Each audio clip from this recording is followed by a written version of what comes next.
Hey guys, in this video I'm just going to show how to search all region when you play online for Rocket League game. So I'm just choosing this play, click on this play, select play online. While selecting play online, you need to search this. This is a recommended, but most of the time you will not be getting any competitor here. So just tap on this recommended button, click A button.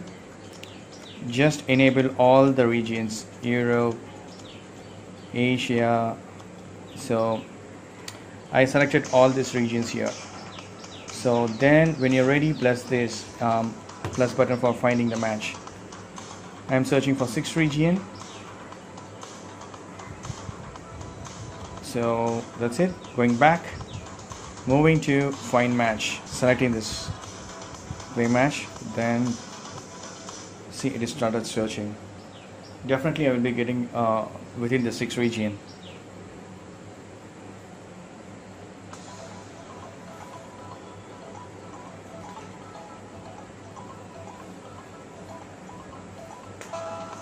That's it. I started getting into the match. I'm joining, so I'm gonna just play with that. That's it. This is the way you can just modify the region for searching online games.